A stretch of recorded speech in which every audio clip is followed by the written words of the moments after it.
This conference will now be recorded. Good morning, students. In today's class, we are going to know that what is the characteristics of a DC generator, and what is the main importance of this topic means. By using these characteristics, we can find that we can use that how the DC generator will be working. So we have different types of DC generator, right? Separately excited, DC shunt generator, DC series, and DC compound. Now, well, the construction point of view, the four devices are different. Like excitation, like how the armature winding and field winding connected. So these are the different. Now we need to find that what is the performance of this all devices. So then only we can use in a particular, suppose ఇప్పుడు మీరు ఏదైనా ఒక application కి DC series generator use చేయాలన్నా DC shunt generator use చేయాలన్నా, so you may you confuse. So at that time what you have to know that what is the performance. So అది దాని యొక్క పర్ఫార్మెన్స్ ఎలా ఉంది, నాకు కావాల్సిన వర్క్ అది చేస్తుందా లేదా, so you have to know that. So that is the information was obtained by using this type of characteristic. Now here the generator characteristics is commonly mainly is classified into two types. One is open circuit characteristics and load characteristics. అంటే generator ని load connect చేయక ముందు ఎలా perform చేస్తుంది, load connect చేసిన తర్వాత ఎలా perform చేస్తుంది. So that is the thing we need to be find that. Okay na? So generally the characteristics of a DC generator is derived in two ways. One is open circuit characteristics and next one is load circuit characteristics. Open circuit characteristics is also called as magnetization characteristics, right? Let me see that one by one how we can get that, how we can know that what is the performance of a particular device in the way of graphical representation. So ikkada manam characteristics అనేవి graphical form లో represent చేస్తాం. So then only we can get an idea how it will be performing at different conditions, right? So now let's move on to the topic.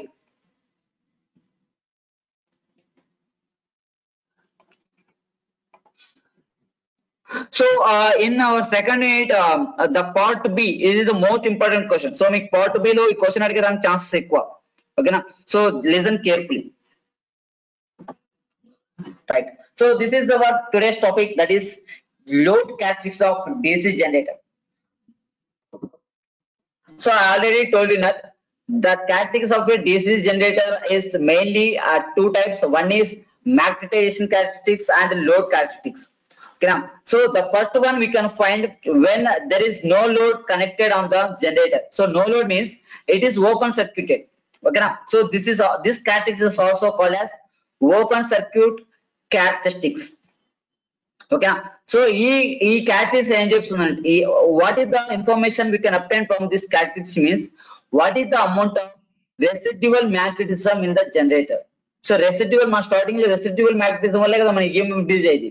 ఆ residual magnetism ఎంత amount లో ఉంది, ఆ amount తగ్గట్టు ఎంత EMF build అయింది. So that is the information was got from this magnetisation characteristics. Okay, next second one is load. So load characteristics decides that when we are connecting the load to the generator, how it will be performing. And here the load characteristics again classified into two types. One is internal characteristics and external characteristics. Internal characteristics means what is the parameters are involving internally. Okay na? Internal oka generator internal ga em generate avutundi, induced EMF. Okay na? External ga em vastundi, terminal voltage. So based on these two parameters, how we will get that graph. From this graph we can find that how it will be performing. Now let me see that one by one characteristics of a different types of generators. So we have four types, right? Separately excited, DC shunt, DC series and DC compound. ఈ నాలుగిటికి మనము ఇప్పుడు ఈ characteristics గురించి తెలుసుకోబోతున్నాం.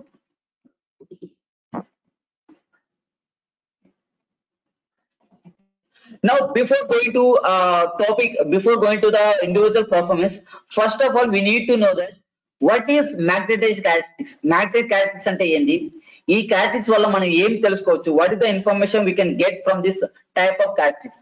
Generally ఏదైనా ఒక device కి మనం క్యారెక్టరిస్టిక్స్ చేయాలంటే we need to, so characteristics అంటే ఏంది, దాని యొక్క పర్ఫార్మెన్స్ ని ఫైండ్ అవుట్ చేయడమే. ఓకేనా. So if you want to find the performance in the form of graphical way, you need two parameters. So మీరు గ్రాఫ్ లో మీరు పర్ఫార్మెన్స్ ఫైండ్ అవుట్ చేయాలంటే మనకు టూ పారామీటర్స్ కావాలి, ఒకటి x యాక్సిస్ లో ఒక y యాక్సిస్ లో. The same time here also for obtaining the matrix characteristics we need two parameters.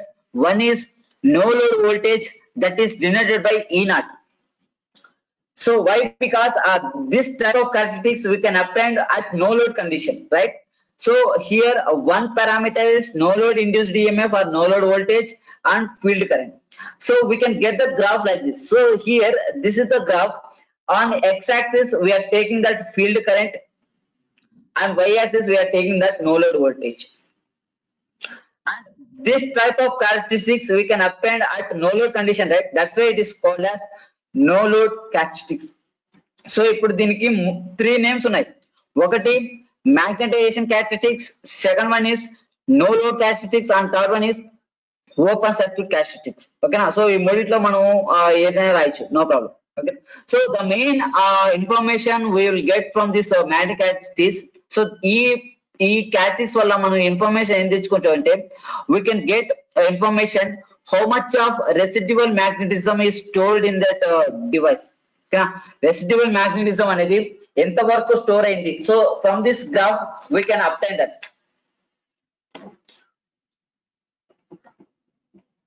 Now we will see that graphical representation.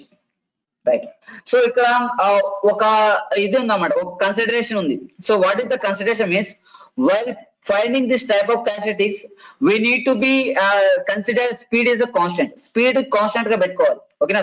ఇప్పుడు ఫర్ ఎగ్జాంపుల్ ఒక 1000 rpm అనుకోండి, 1000 rpm దగ్గర constant గా పెట్టేసి then we need to find that what is the voltage, what is the field current. ఓకేనా. So this is the thing we need to find that. Now if you see this graph here, now in this graph the resultant curve is like this. So this is the resultant curve. Now if you observe this curve is start from here. అంటే మామూలుగా ఏ graph అయినా కానీ మనకు zero నుంచి start అవ్వాలి, but here it is starting from this here. అంటే ఈ position ఏంటంటే this value is shows that residual magnetism, అంటే రెసిడ్యువల్ వోల్టేజ్ ఎంత ఉందో ఇక్కడ చూపిస్తుంది. So that's why the magnetic statics never start from this zero. So ఇక్కడ సమ్ వాల్యూ చూపిస్తుంది, అంటే ఈ వాల్యూ దగ్గర కరెంట్ జీరో ఉంటుంది, there is some voltage in the form of residual. ఓకేనా. సో అందుకే మా గ్రాఫ్ ఇక్కడ నుంచి స్టార్ట్ అవుతుంది. After when it start from this, after this point the current and voltage both are directly proportional, అంటే రెండు ఒకే రకంగా వేరీ అవుతూ ఉంటుంది. And it is the linear characteristics. After some point, and after this is the maximum point, after this point the voltage is constant and current is increases, and this point is called as saturation point. Saturation point అంటే ఏంటంటే current increase అవుతున్నా కానీ voltage అనేది same ఉంటుంది. ఓకేనా. Saturation అంటే it exceeded it's limits అంటే దాని యొక్క కెపాసిటీని ఎక్సీడెడ్ అయింది. ఓకేనా. సపోజ్ మీరే ఉన్నారు, సో మీకు ఫుడ్ ఐటమ్స్ దండిగా తెచ్చారనుకోండి, సో మీకు కడుపు నిండింది, సో ఫుడ్ ఐటమ్స్ ఎన్ని వస్తానో మీరు తినలేరు. ఓకేనా. So that is called as saturation region. ఓకేనా. ఆ సాచురేషన్ ఏంటంటే మీకు ఆల్రెడీ కంప్లీట్ అయిపోతాయి, you can't able to take more than that. ఓకేనా. That is called as saturation here. And see here, this characteristics is linear till saturation, and after that bends such the voltage remain constant and even though IF increases. అంటే ఈ point తర్వాత దీన్ని saturation point అంటారు. So ఈ point తర్వాత మన graph అనేది ఈ విధంగా లీనియర్ గా ఉంటుంది. సో ఈ గ్రాఫ్ లో అంటే ఈ పోర్షన్ లో కరెంట్ ఇంక్రీజ్ అయినా కానీ వోల్టేజ్ మాత్రం కాన్స్టెంట్ ఉంటుంది. So this is saturation point. అంటే ఈ సాచురేషన్ పాయింట్ అనేది ప్రతి ఒక్క ఎలక్ట్రికల్ డివైస్ లో ఉంటుంది. ట్రాన్స్ఫార్మర్ కావచ్చు, మోటార్ కావచ్చు, జనరేటర్ కావచ్చు, whatever it may be electrical device, there is a certain saturation value. ఆ సాచురేషన్ చేసిన తర్వాత మీరు కరెంట్ ఎంత ఇంక్రీజ్ చేసినా కానీ there is no variation in the voltage. So that is called as saturation. Now this graph is drawn between E naught and IF, and the graph is look like this. ఓకేనా. So ఇది మాత్రం గుర్తుపెట్టుకోండి. So magnetic characteristics అన్ని మీకు తెలిస్తే you need to consider it is drawn between that E naught and that is no load voltage and field current. ఓకేనా. So this is the two parameters we can draw the graph.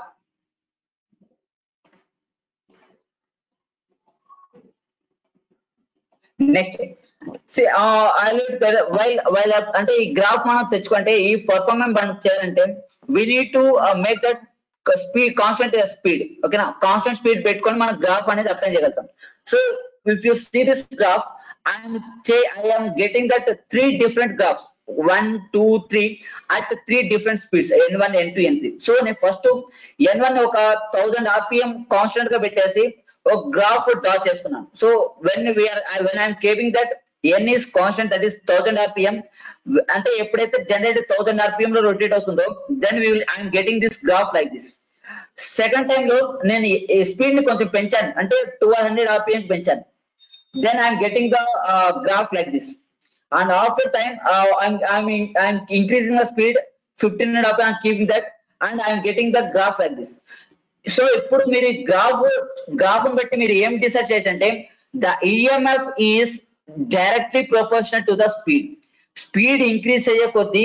then we will get that more induced EMF okay so this is the this is the value of speeds for different conditions so n3 is greater than n2 and greater than n1 so when the speed is more then you will get the more induced EMF okay so ఈ characteristics కాదు మనకు generator పైన ఏ characteristic తీసుకున్నా కానీ we need to be keep constant speed ని constant గా పెట్టుకొని we need to be find the parameters and graph ఓకేనా ఇక్కడ స్పీడ్ కాన్స్టెంట్ ఓకేనా రిమైనింగ్ పారామీటర్ ఆ స్పీడ్ బేస్ చేసుకుని ఎలా పర్ఫార్మ్ అవుతుందో మనం కనుక్కోవాలన్నమాట ఓకేనా so this is about magnetization characteristics now let us see that load right so load characteristics is classified into two types one is external characteristics and internal characteristics okay so here the external characteristics we can obtain by draw graph between terminal voltage and load current ఓకేనా so terminal voltage load current అంటే మనకు output వచ్చేది ఏంటి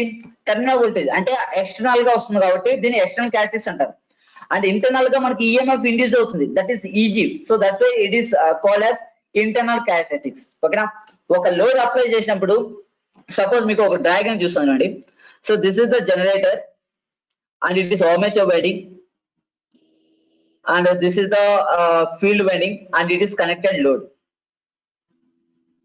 ఓకేనా so ఇక్కడ నేను mechanical energy ఇస్తాను so ఇచ్చినప్పుడు ఏమవుతుంటే నేను ఇప్పుడు 3 గ్రాఫ్స్ ఇవ్వాలి సో 3 గ్రాఫ్స్ అంటే ఒకటి మ్యాగ్నటైజేషన్ ఎక్స్టర్నల్ ఇంటర్నల్ ఓకేనా ఫస్ట్ ఇక్కడ వచ్చేసి వోల్టేజ్ ఇక్కడ వచ్చే current now when I am taking that magnetization characteristics తీసుకున్నప్పుడు ఏంటంటే there is no losses in the voltage అంటే ఇక్కడ జనరేటర్ లో ఎంతైతే వోల్టేజ్ ఉంటుందో అంతే సేమ్ వోల్టేజ్ ఉంటుంది సో దాంట్లో మనం కొంచెం హై లెవెల్ ఉంటుంది మ్యాగ్నెటిక్ క్యారెక్టరిస్టిక్స్ అనేది నెక్స్ట్ ఇంటర్నల్ క్యారెక్టరిస్టిక్స్ తీసుకుంటే so internal characteristics down between that generated EMF and load current అది కొంచెం తగ్గుతుంది ఎందుకు తగ్గుతుంది అంటే when we connected the load connect చేసిన తర్వాత సో మనం ఈ రెండు లోడ్ కనెక్ట్ చేసిన తర్వాత కనుక్కోండి ఓకేనా when we connected the load then it makes a circuit so circuit కనుక ఫామ్ అయితే కరెంట్ ఫ్లో అవుతుంది సో ఎప్పుడైతే కరెంట్ అనేది ఆర్మేచర్ వైండింగ్ కూడా ఫ్లో అవుతుందో అప్పుడు ఏమవుతుంది సో సపోజ్ మనకు no load voltage induced EMF అనేది 230 వచ్చింది అనుకోండి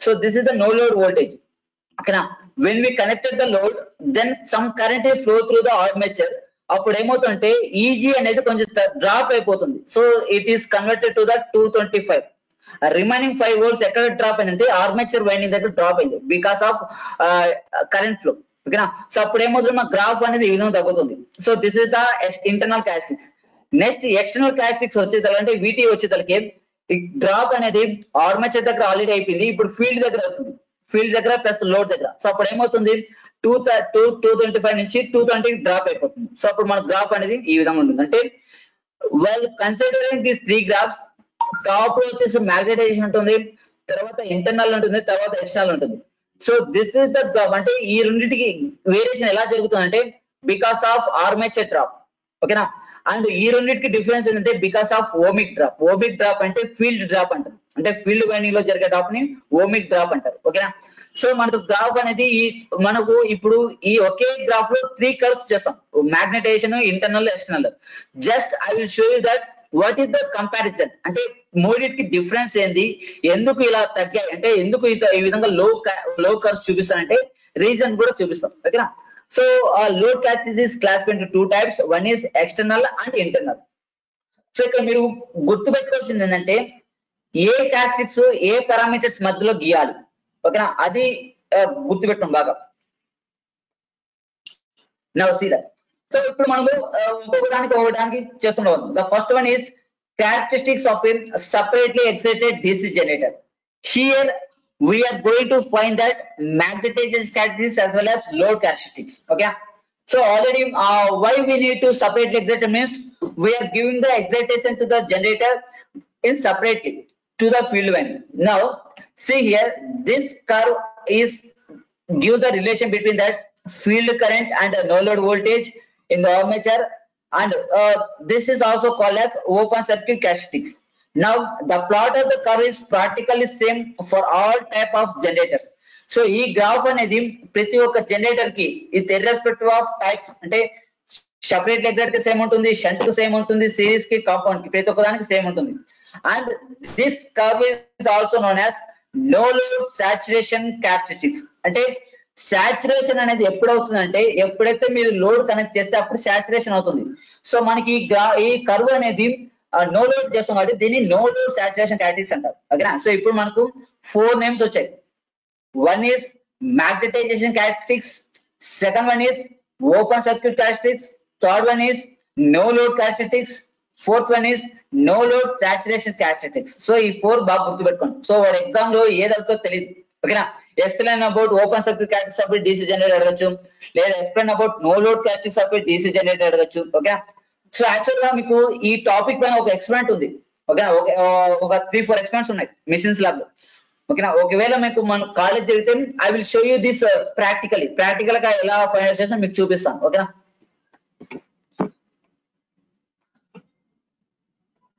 Right. So this is the magnetization characteristics we can obtain for different speeds N1, N2, N3. Now the graph will be starting from A, so it never start from the zero origin నుంచి start కాదు, ఓకేనా. So ఇక్కడ the value between the OA is called as initial EMF అంటారు. So initial EMF అంటే starting EMF, and this is the EMF is due to that residual magnetism, ఓకేనా. So ఇక్కడ చూడండి, the value, the graph we can obtain for fixed speed, ఓకేనా. ఒక speed fix చేసుకొని మనం graph apply చేస్తాం. N1, so N1 దగ్గర ఈ గ్రాఫ్ వచ్చింది, N2 దగ్గర ఈ గ్రాఫ్ వచ్చింది, N3. So from this graph we can see that for higher value of constant speed the steepness of the curve is more, అంటే స్టెప్ బై స్టెప్ ఇంక్రీజ్ అవుతూ ఉంటుంది. It means that the EMF is directly proportional to the speed, and this relation we obtain from the EMF equation is equals to P pi NZ divided by 60A, okay. Now at starting the current is 0 and there is a value of A, so ఈ value ని మనం residual magnetism అంటారు. So ఆ point దగ్గర current అనేది 0 ఉంటుంది, okay. So this is about magnetization characteristics of a separately excited DC generator. Now we'll see that load characteristics. Right. So in that load characteristics, it is calculated by 2 types. One is internally and externally, okay na. ఇప్పుడు మనము internal characteristics చూస్తున్నాం. So internal is also called as total characteristics, okay na. Now see here in this graph, so ఈ graph లో నేను 3 curves ని ఒకే దాంట్లో చేస్తాను. ఒకటి ఏది మ్యాగ్నటైజేషన్, ఇంటర్నల్, ఎక్స్టర్నల్, 3 క్యారెక్టరిస్టిక్స్ ని ఒకే గ్రాఫ్ లో రిప్రజెంట్ చేస్తాను. See here the graph we can obtain AB. So AB ఉంది కదా, సో AB అనేది మ్యాగ్నటైజేషన్ క్యారెక్టరిస్టిక్ ద్వారా వచ్చిన గ్రాఫ్ అన్నమాట, ఓకేనా. So there is no drop in that circuit. Now these two అంటే CD ఉంది కదా, ఈ రెండు వచ్చేసి when the load is connected to the circuit then this graph will be obtained. Now when the load is connected then the internal characteristics should be obtained like this, AC. So AC is called as internal characteristics, okay. So this is the internal characteristics, and so here the graph is drop from B to C. ఎందుకు B to C చేసినా because of armature reaction drop. So armature reaction మీకు already armature reaction చదివారు కదా, armature reaction వల్ల ఏమవుతుంది, output కి వెళ్ళే voltage తగ్గుతుంది, ఓకేనా. సో అది జరిగింది ఇక్కడ. So that's why the graph is dropped from B to C. Next, while considering that external characteristics we need to consider terminal voltage and load current, okay. Now the graph is drops like from C to D, C2 నుంచి D కి వెళ్తుంది. ఎందుకు వెళ్ళిందంటే because of ohmic drop. Ohmic drop ఎలా వస్తుందంటే due to the field winding as well as load winding, load resistance field resistance వల్ల ohmic drop జరుగుతుంది. Finally we will get that voltage likes. అంటే మనకు స్టార్టింగ్ లో 230 వోల్ట్స్ అనేది EMF induce అయితే final గా లోడ్ కి వచ్చేసరికి 220 వోల్ట్స్ వస్తుంది. రిమైనింగ్ 10 వోల్ట్స్ ఏమవుతుందంటే ఈ డ్రాప్స్ వల్ల రిడ్యూస్ అయింది అనమాట. ఓకేనా. So this is the drops we can applied as for the internal and external and magnetic axis. Okay, now see here this is the AC line diagram indicating that actually generated voltage EG with respect to the load current, and this curve is called as internal characteristics. So this curve is also called as total characteristics of a separately excited DC generator. So internal characteristics ni manamu total characteristics kuda ani antaru. Okay na. Now let me see that external కూడా మనకి ఇక్కడ అయిపోయింది. So external అనేది A to D, A D దీన్ని external characters అంటారు. ఇక్కడ curve అనేది C నుంచి డ్రాప్ అయింది. ఎందుకు డ్రాప్ అయిందంటే because of ohmic drop. So ohmic drop జరగడం వల్ల it will drop to C to D. Okay. So ఇప్పుడు చూడండి వై హియర్ ఎందుకు ఇక్కడ టర్మినల్ మనకు ఫైనల్ గా అవుట్పుట్ వాల్యూ తగ్గుతుందంటే సపోజ్ ఇక్కడ ఈజీ వాల్యూ అనేది 230 వోల్ట్స్ జనరేట్ అయింది అనుకోండి. Because of drop we need 10 volts. ఓకేనా. సో డ్రాప్ వల్ల 10 వోల్ట్స్ అవుతుంది. Suppose by using this equation the VT is equals to 230 minus 10. So final గా మనకి ఎంత వస్తుంది? 230 వోల్ట్స్ వస్తుంది. So it shows that the initial voltage was reduced to final voltage because of some drops happening in that windings. Okay na. And so ee windings cheyadam chudandi, the external characteristics curve is lies below the internal characteristics. This is the reason. ఎందుకంటే మనకు output అంటే input నుంచి output వచ్చేసరికి ఏమవుతుందంటే drop జరగడం వల్ల ఆ losses అనేది జరుగుతుంది. సపోజ్ మీకు ఏదైనా ఒక ఐస్ క్యూబ్ తీసుకోండి. సో ఐస్ క్యూబ్ మీరు ఇనిషియల్ గా ఒక షేప్ ఉంటుంది, ఒక సైజ్ ఉంటుంది. సో దాన్ని ఒక అట్టే పెట్టేసుకొని ఒక కొంచెం ట్రావెల్ చేయండి ఒక ప్లేస్ అంటే ఒక ప్లేస్ ఇంకో ప్లేస్ కి. అప్పుడు ఏమవుతుంది? ఆ ఐస్ క్యూబ్ అని కరిగిపోతుంది. ఓకే. సో ఇదేంటంటే జస్ట్ ఒక ఎనర్జీ బ్యాలెన్స్ యూనివర్సల్ ఈక్వేషన్ అంటారు. యూనివర్సల్ ఈక్వేషన్ ఏంటంటే ఎప్పుడైనా కానీ ఏ ఇన్పుట్ కూడా పర్ఫెక్ట్ గా అవుట్పుట్ గా కన్వర్ట్ అవ్వదు. there are some losses. అంటే ఒకవేళ complete input is never convert to complete output. So అది ఎప్పుడు అది యూనివర్సల్ కాన్స్టెంట్ అన్నమాట. ఎప్పుడైనా కానీ ఒక ఇన్పుట్ అనేది కంప్లీట్ గా అవుట్పుట్ గా కన్వర్ట్ అవ్వదు. సో అవుట్పుట్ ప్లస్ లాసెస్ ఖచ్చితంగా జరుగుతుంది. సో దాన్ని ఎనర్జీ బ్యాలెన్స్ ఈక్వేషన్ అంటారు. ఓకేనా. Now, so this is the representation of external characteristics of a separately excited generator, that is curve AD. So AD అనేది external characteristics represent చేస్తుంది. ఎందుకు ఇది తగ్గిందంటే so the AD line diagram below is indicating that change in the terminal voltage. Terminal voltage change అయింది. So ఈ point నుంచి so మనకి ఇక్కడికి వస్తుంది వాల్యూ అనేది. ఓకేనా. సో ఈ పాయింట్ నుంచి ఈ పాయింట్ రెడ్యూస్ అంటే సమ్ లాసెస్ జరిగినట్టే కదా. ఓకేనా. సో ఈ లాసెస్ ఎందుకు జరిగిందంటే by increasing the load current. చూడండి లోడ్ కరెంట్ ఇంక్రీజ్ అయ్యే కొద్దీ ఇక్కడ డ్రాపింగ్ అనేది జరుగుతూ ఉంటుంది. సో ఆఫ్టర్ అంటే ఇంకా పెరుగుతూ ఉంటుంది అనుకుని ఏమవుతుందంటే రెస్ట్ పొజిషన్కి వచ్చేస్తుంది, జీరోకి వచ్చేస్తుంది. ఓకేనా. దాన్ని డ్రూపింగ్ క్యారెక్టరిస్టిక్స్ అంటారు. ఓకేనా. And this decreases in terminal voltage can be maintain easily by increasing the field current and thus increase generator voltage. So ఈ విధంగా కొన్ని మెథడాలజీస్ ఉన్నాయి. సో ఈ విధంగా రెడ్యూస్ అయినప్పుడు మళ్ళీ ఎలా ఇంక్రీజ్ చేస్తాము వోల్టేజ్? సో జస్ట్ సింపుల్, ఎప్పుడైతే మనం స్పీడ్ ని ఇంక్రీజ్ చేస్తామో ఆటోమేటిక్ గా ఈఎంఎఫ్ ఇంక్రీజ్ అవుతుంది, వోల్టేజ్ ఆల్సో కూడా ఇంక్రీజ్ అవుతుంది. ఓకేనా. So this is external characteristics of a separately excited DC generator. Now we will see that characteristics of a shunt, series and compound. So ప్రతి ఒక్క దానికి ఈ విధంగా వస్తుందండి. ఓకేనా. ఆర్మేచర్ ఫస్ట్ మ్యాగ్నెటిక్ క్యారెక్టరిస్టిక్స్ వస్తుంది, దాని తర్వాత ఇంటర్నల్ క్యారెక్టరిస్టిక్స్ వస్తుంది, దాని తర్వాత ఎక్స్టర్నల్ వస్తుంది. సో అంటే ప్రతి ఒక్క దానికి ఎక్స్ప్లెయిన్ చేయడం అవసరం లేదు. So just I will give the overview on this each parameter.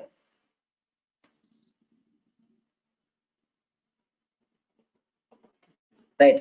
Now let me see that what is the advantages and disadvantages of a separately excited generator. So separately excited DC generator have many advantages over than self-excited DC generator.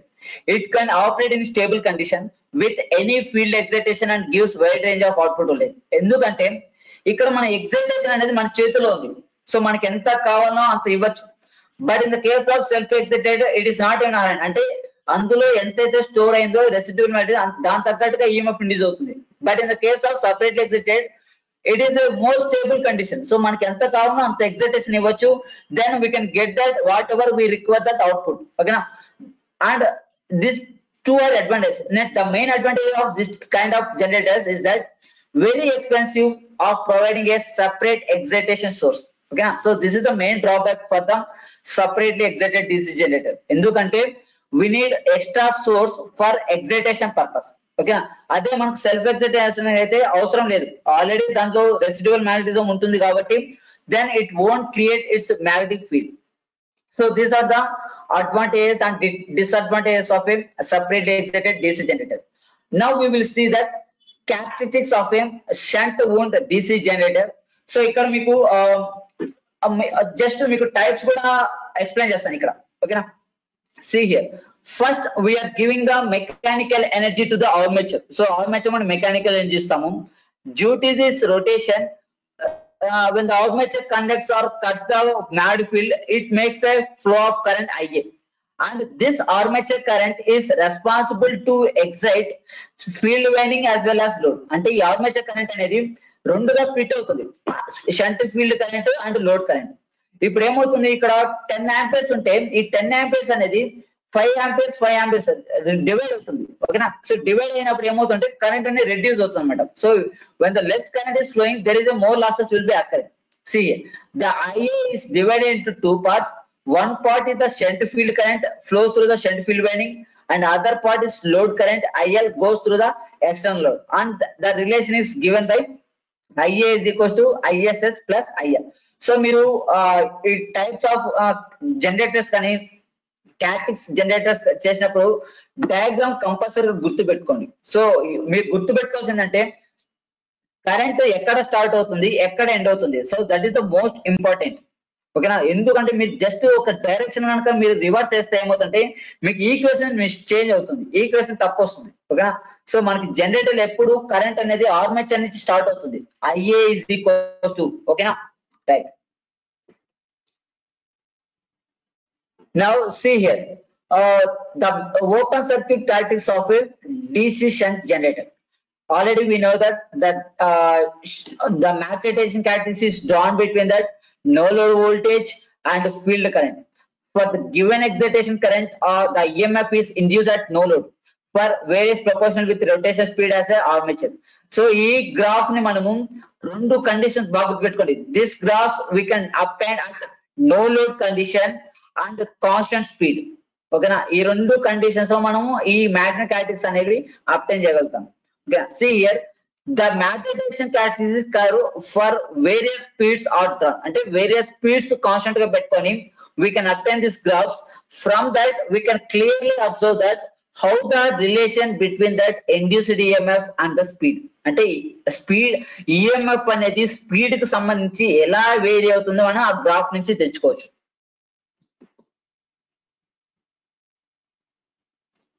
Right, so this is the graph. We can append a different waveforms for the different speed as I said earlier. So we are getting the characteristics from point A, and this graph is drawn between the no load voltage, that is E0, and field current IF. Now I am obtaining this graph for different speeds N1, N2, N3. So the graph is getting like this. You know, after that, if you observe this graph here, the N1 is greater than N2 and greater than N3. Now while observing this graph, it clearly says that the EMF will be completely depends on that speed. When the speed is increases, EMF also increases. So AB, AC, AD. So AB, AC, AD are critical resistance of the speed. So critical resistance ante ee part. So meer observe cheyandi for this ఈ point తర్వాత మీకు graph అనేది linear గా ఉంది. So linear గా ఉండడం లేదా drop చేయడం జరుగుతుంది. సో అలాగే ఇక్కడ కూడా. So after this point this drop will, ఈ కర్వ్ అనేది డ్రాప్ అయిపోతా ఉంది. ఓకేనా, ఎందుకు డ్రాప్ అవుతుంది అంటే it is the critical resistance value. A value తర్వాత జనరేటర్ అనేది స్టాప్ అయిపోతుంది అనమాట. ఓకేనా, so that is the representation of magnetization characteristics of a DC shunt generator. right? So ఇక్కడ I'm showing this graph for both internal and external characteristics. So ఇక్కడ AD అనేది AD curve shows that no load voltage curve, AB shows that internal characteristics and AC shows that external characteristics. ఓకేనా, ఇప్పుడు ఒకనొక టైంలో external అంటే voltage తగ్గితే ఏమవుతుందంటే complete గా జనరేటర్ అనేది జీరోకి వచ్చేస్తుంది. ఇక్కడ మీకు డాట్ లైన్స్ అంటే చేస్తారు చూడండి, దీన్ని డ్రూపింగ్ క్యారెక్టరిస్టిక్స్ అంటారు. డ్రూపింగ్ అంటే ఏంటంటే సడన్ గా ఉన్నట్టుండి రెడ్యూస్ అవ్వడం, తగ్గిపోవడం అని డ్రూపింగ్ అంటారు. ఓకేనా, సో మీకు జస్ట్ చెప్తాను చూడండి, ఏదైనా ఒక పూల మొక్క తీసుకోండి. ఒక పూల మొక్కని వారం రోజులు సన్లైట్ లేకుండా వాటర్ పోయకుండా ఏముంటే అది వంగిపోతుంది. ఓకేనా, అంటే కొంచెం బెండ్ అవుతుంది, దాన్ని డ్రూపింగ్ అంటారు. మీరు కావాలంటే చూడండి, డ్రూపింగ్ ఇన్ ప్లాంట్ అని చెప్తే మీకు పిక్చర్ చూపిస్తాను. డ్రూపింగ్ అంటే వంగిపోవడం, అంటే బెండ్ అవ్వడం, దాన్ని డ్రూపింగ్ క్యారెక్టరిస్టిక్స్ అంటారు. సో ఇక్కడ కూడా when the saturation is over, అంటే సాచురేషన్ ఎక్సీడ్ అయితే ఏమవుతుంటే ఫైనల్ గా వోల్టేజ్ అనేది జీరో అయిపోతుంది. సో వోల్టేజ్ జీరో అయినప్పుడు ఏమవుతుంది, జనరేటర్ అనేది స్టాప్ అయిపోతుంది అనమాట. ఓకేనా, సో దీన్ని డ్రూపింగ్ క్యారెక్టరిస్టిక్స్ అంటారు, ఏది external characteristics. Now you can observe the graphs which are obtained from here. So ఇక్కడ నుంచి స్టార్ట్ అవుతుంది, this is the magnetic characteristics and this is internal and it is external. So when compared to the magnetization, the voltage will be reduced due to these two drops, armature reaction drop and ohmic drop. Okay na, just మీరు ఇక్కడ ఏదైతే represent చేశారో దాన్ని ఇక్కడ మీరు explain చేయాలి. ఓకేనా, see here, when the generator is loaded, then the generator voltage is decreased due to the armature reaction. ఎప్పుడైతే మీరు లోడ్ కనెక్ట్ చేస్తారో డ్రాప్ అనేది జరుగుతుంది, ఎందుకంటే due to the flow of current. So ఆ డ్రాప్ వల్ల ఏమవుతుందంటే మనకు ఇనిషియల్ గా ఉండే వోల్టేజ్ కొంచెం తగ్గుతుంది అనమాట. ఓకేనా, సో అందుకని మనకు గ్రాఫ్ అనేది ఏడి నుంచి ఏబికి షిఫ్ట్ అయింది. Now will see the external characteristics. So external characteristics అనేది it will shifted from AB to AC. So final గా మనకు వోల్టేజ్ అనేది 2 స్టేజెస్ లో రెడ్యూస్ అయింది, from D to B and B to C, because of this 2 different losses. And finally, we will get the terminal voltage is V is equals to Eg minus IRE. Eg అనేది initial గా induce అయిన voltage minus the drop across that armature centrifugal field resistance as well as load resistance. So ఈ drop అవడం వల్ల final గా మన terminal voltage అనేది initial voltage కన్నా తక్కువ ఉంటుంది. Next series. Now if you coming to the series winding, this is the structure of series winding. In that the current flow from the armature to load both are same. Why? Because in that the series field winding is connected in series with armature. So in the when the two elements are connected in armature, the current will be same. Okay, so series connection lo current అనేది same అవుతుంది, voltage different ఉంటుంది. అదే parallel గా ఉంటే current different గా ఉంటుంది, voltage same గా ఉంటుంది. Okay, now we will see that how the characteristics of series generator. Right, so ఇక్కడ చూస్తే మీకు బాటమ్ నుంచి స్టార్ట్ అవుతుంది ఈ క్యారెక్టరిస్టిక్స్ అనేవి ఫర్ దిస్ సిరీస్. ఎందుకంటే ఇక్కడ మనకు కరెంట్ అనేది డైవర్ట్ కాలేదు, so current is constant from starting to ending. So అందుకని మనకు గ్రాఫ్స్ అనేది ఈ విధంగా వస్తుంది. And you can observe that the graph AB and AC and AD, and this is the graphs is drooping with respect to the drops occurring here. And finally what is the information we can obtain here means, in a DC generator when the load is applied, the drop will be occur. Suppose ఇప్పుడు మీరు ఒక bus తీసుకోండి. So ఒక bus ఎంటీగా వెళ్ళేటప్పుడు ఎంత speed లో వెళ్తుంది, కొంచెం లోడ్ అంటే జనాభా పెరిగే కొద్ది స్పీడ్ అనేది రిడ్యూస్ అవుతా వస్తుంది. ఓకేనా, అంటే ఎక్కువ ఫుల్ అయితే ఏమవుతుంది, స్లోగా మూవ్ అవుతుంది అనమాట. అంటే లోడ్ పెరిగే కొద్ది దాని యొక్క పర్ఫార్మెన్స్ అనేది తగ్గుతుంది. ఓకేనా, so the same thing represented here also. When the load is keep on going to increase, finally we will get that output voltage which is less than that induced EMF. Okay, so that is the reason we can obtain that information from this type of characteristics.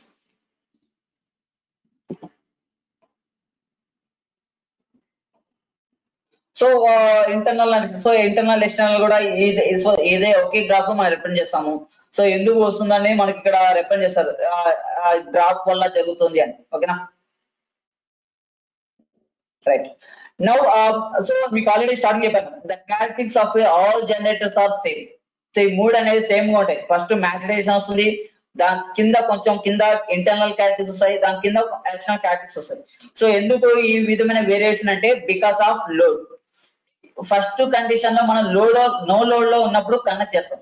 So no load ఉన్నప్పుడు ఏమవుతుంటే there is no losses. So అప్పుడు మనకు ఎంత exact voltage మనము apply చేయగలుగుతాం. When the load is connected, so when the load is connected అప్పుడు ఏమవుతుందంటే due to the connection of load it make the close loop circuit. when it form the closed loop circuit, the current tends to move that, and current వల్ల drop అనేది జరగడం వల్ల మనకు graphs అనేవి drop అయిపోతాయి from ఒక level నుంచి ఇంకొక లెవెల్ కి level. Okay, so this is about characteristics of a DC generator. Next, let's we see that application of DC generator. So application oriented అంటే ఏ డివైస్ ఎక్కడ యూజ్ చేస్తారు. So this is the most important topic. So ఇది కూడా మీకు 2 marks అడిగేదానికి chances ఉంటుంది, application of DC generator. Now we will see that one by one. The first one is application of separately excited DC generator. Okay, so ఈ type of generator ని మనం maximum labs లో use చేస్తారు. Labs లో అంటే for testing purposes. Testing purpose అంటే ఒక generator కి ఇంత వోల్టేజ్ రావాలంటే ఎంత ఎగ్జైటేషన్ ఉండాలి. ఓకేనా, జస్ట్ ఒక testing purpose we're using this separately excited generator. కానీ ఇది రియల్ టైమ్ లో యూజ్ చేయాలి because it requires that it requires the more external source and it is additional cost. So this is the reason we are not using this in real time. And ఈ separately excited DC generator testing అనే దాన్ని ఏమంటారంటే ward Leonard system అంటారు. So ward Leonard system is nothing but the testing of separately excited DC generator. So ఇక్కడ మీకు ward Leonard అనేది ఒక just ఒక టాపిక్ అన్నమాట. సో ఈ టాపిక్ మీకు DC మోటార్స్ లో వస్తాయి. DC మోటార్స్ అంటే ఒక మోటార్ ని స్పీడ్ ని కంట్రోల్ చేయాలంటే we're using the separately excited generator use చేసుకొని మనం స్పీడ్ ని కంట్రోల్ చేస్తాం. ఆ మెథడ్ ని మనం వార్డ్ లియోనార్డ్ సిస్టమ్ అంటారు. ఓకేనా, సో దాని యొక్క అరేంజ్మెంట్ ఎలా ఉంటుందంటే ఇది ఒక మోటార్, దీనికి మనము ఎలక్ట్రికల్ ఎనర్జీ ఇవ్వాలి ఫ్రమ్ ద జనరేటర్. ఓకేనా, ఇప్పుడు ఈ మోటార్ ని మనం కంట్రోల్ చేయాలంటే ఆటోమేటిక్ గా జనరేటర్ కంట్రోల్ చేయాలి. సో జనరేటర్ కంట్రోల్ చేస్తే దీని నుంచి వచ్చే అవుట్పుట్ వోల్టేజ్ అంటే ఎలక్ట్రికల్ సప్లై అనేది కంట్రోల్ అవుతుంది. And the same electrical supply is given to that motor as input, then you will get that mechanical energy. So ఈ కాంబినేషన్ మనం వార్డ్ లియోనార్డ్ సిస్టమ్ అంటారు. ఈ టాపిక్ మీరు DC మోటార్స్ లో చదువుతారు. సో DC మోటార్స్ లో ఒక టాపిక్ ఉంది speed control of DC Motors అని. ఆ speed control of DC Motors లో ఈ టాపిక్ అనేది చదువుతారు. సో అప్పుడు మీకు మళ్ళా చెప్తాను. సో మీరు ఈ టాపిక్ అక్కడ చదివారు కదా. So this is the applications of separately excited DC generator. So application ante it is used for that laboratories for testing purpose. Okay na, and it has that more stable condition at any variation in the field excitation. So this is the reason which is using in the laboratories. Next, application of shunt wound DC generator. So ఇది మనం general గా ఎక్కడ use చేస్తామంటే lighting కి. So మనం lighting అనేది use చేస్తాం అంటే పెళ్లిళ్ళకి కానీ ఫంక్షన్స్ కానీ యూజ్ చేస్తాం కదా, అది DC షంట్ జనరేటర్. సో ఇంకా మీకు ఎగ్జాంపుల్ చెప్పాలంటే సైకిల్ లైట్ ఉంది కదా. సో సైకిల్ లైట్ ఎలా మూవ్ అవుతుంది, డైనమో. సో డైనమో అనేది జనరేటర్ అక్కడ. సో ఆ డైనమోని మనం DC షంట్ జనరేటర్ అంటారు. ఓకేనా, సో దానివల్ల మనం లైటింగ్ అనేది చేస్తుంది. Next, they are used for the charging battery because they can made to give constant output voltage. Shunt generator ని కాన్స్టెంట్ వోల్టేజ్ అంటారు. So this is use for the charging batteries and they are used for giving excitation to the alternators. So ఇక్కడ alternators అంటే induction generators అని, AC generators అని. Okay, alternators is called as AC generators. And ఈ alternators ఎక్కడ use చేస్తారు అంటే thermal power plants లో, electricity power plants లో యూజ్ చేస్తారు. ఓకేనా, సో అప్పుడు ఎలక్ట్రిసిటీ పవర్ ప్లాంట్స్ యూజ్ చేసినప్పుడు మనకి ఎగ్జైటేషన్ కావాలి.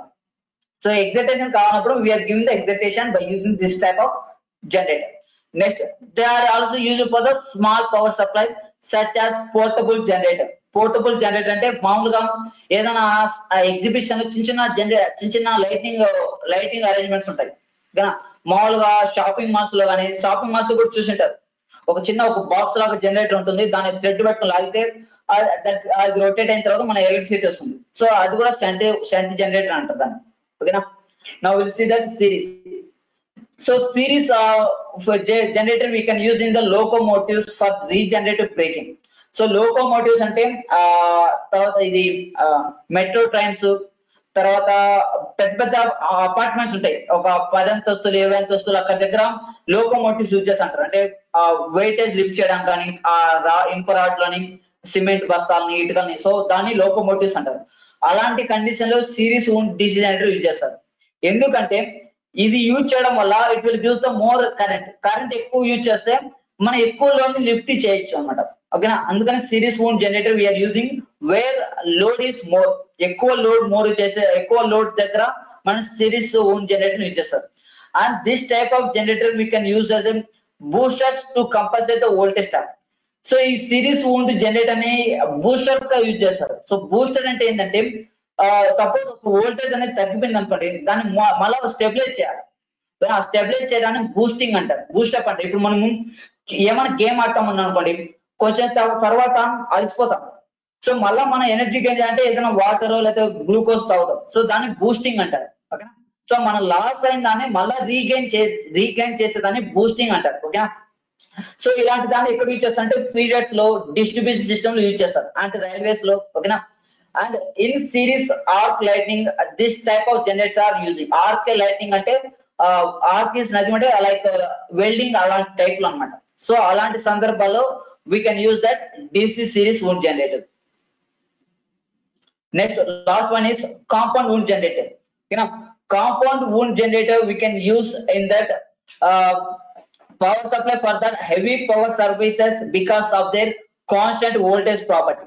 So ఈ కాంపౌండ్ వూండ్ జనరేటర్ ఎక్కడెక్కడ చూస్తారంటే పెద్ద పెద్ద IT ఇండస్ట్రీస్, పెద్ద పెద్ద కంపెనీస్, ఇండస్ట్రీస్ అక్కడ యూజ్ చేస్తామంటే where it requires that more voltage, అంటే ఎక్కువ సప్లై కావాలి మనకు. సో అలాంటి కండిషన్స్ లో కాంపౌండ్ జనరేటర్ యూజ్ చేస్తారు. And in that it has the 2 types, cumulative and differential. ఓకేనా, డిఫరెన్షియల్ అనేది ఎక్కువ యూజ్ చేయరు. ఓకేనా, only cumulative compound generator use చేస్తారు. And for small distance operations such as power supply for hotels, offices, homes and lodges, the flat compounded generators are used.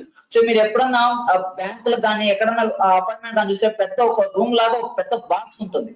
ఓకేనా, అది compounded generator అంటారు. ఓకేనా, సో అది ఏంటంటే ఒక అపార్ట్మెంట్ కి కావాల్సిన మొత్తము సప్లైని ఇస్తుంది అన్నమాట.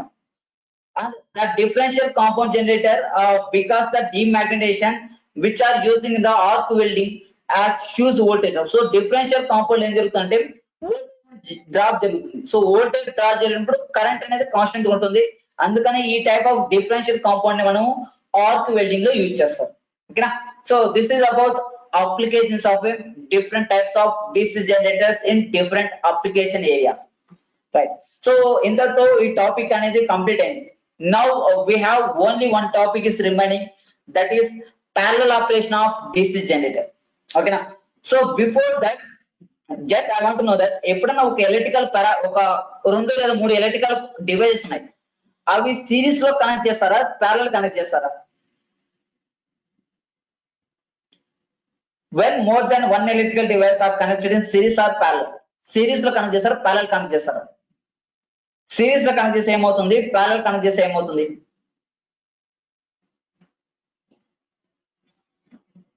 ప్యారలల్ లో కనెక్ట్ చేసేస్తా. రైట్, ఎందుకంటే సిరీస్ లో కనెక్ట్ చేశారు అనుకోండి, ఫస్ట్ డివైస్ డ్యామేజ్ అయితే ఆటోమేటిక్ గా దాని కనెక్ట్ అన్ని డ్యామేజ్ అయిపోతాయి. ఓకేనా, అందుకని ఎలక్ట్రికల్ డివైస్ ఎప్పుడైనా కానీ ప్యారలల్ కనెక్ట్ చేస్తారు. ఓకేనా, ఇప్పుడు మీకు నెక్స్ట్ టాపిక్ ప్యారలల్ ఆపరేషన్. అంటే ప్యారలల్ ఆపరేషన్ చేయాలంటే ఎలాంటి కండిషన్స్ మనం ఫాలో అవ్వాలి? ఓకేనా, ఎందుకంటే అంత ఈజీగా కాదు. ఎప్పుడైనా ఇద్దరు వ్యక్తులు ఫ్రెండ్స్ అవ్వాలంటే ఫస్ట్ వాళ్ళ యొక్క బిహేవియర్ మ్యాచ్ అవ్వాలి, వాళ్ళ మధ్య అండర్స్టాండ్ ఉండాలి. సో ఉంటే వాళ్ళిద్దరు ఫ్రెండ్స్ అవుతారు కదా.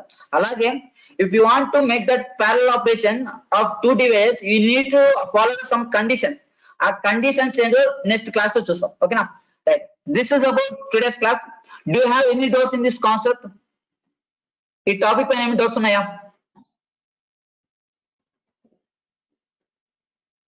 సో మీకు నిన్న ప్రాబ్లమ్స్ సెండ్ చేశాను. సో దట్ ప్రాబ్లమ్స్ మ్యాగ్నెటైజేషన్ డిమాగ్నెటైజేషన్ పైన చేశాను. ఓకేనా, ఆ ప్రాబ్లమ్స్ ప్రాక్టీస్ చేశారా? రైట్, సో ఏం డౌట్స్ లేదమ్మా? డౌట్స్ ఉంటే చెప్పండి, I will explain that problem. ఓకేనా, ప్రాక్టీస్ చేసుకోండి. అండ్ మీకు 3 days గ్యాప్ ఉంది కాబట్టి జస్ట్ ఒకసారి రివైజ్ చేసుకోండి. ఎందుకంటే మనకు సెకండ్ యూనిట్ లో ఒక టాపిక్ పెండింగ్, ఆ టాపిక్ అయిపోతే సెకండ్ యూనిట్ కంప్లీట్ అయిపోతుంది. So just revise that what we discussed in first and second. ఎందుకంటే ఇది ఎప్పుడు ఇది మీరు మర్చిపోతారు ఈ టాపిక్స్ అవి. సో మీరు ఎప్పుడెప్పుడు రీకాల్ చేసుకుంటా ఉంటారని మీరు గుర్తు చేసుకుంటారు అనమాట. ఓకేనా, right. So thank you students, I'm going to end this class now. Thank you, by.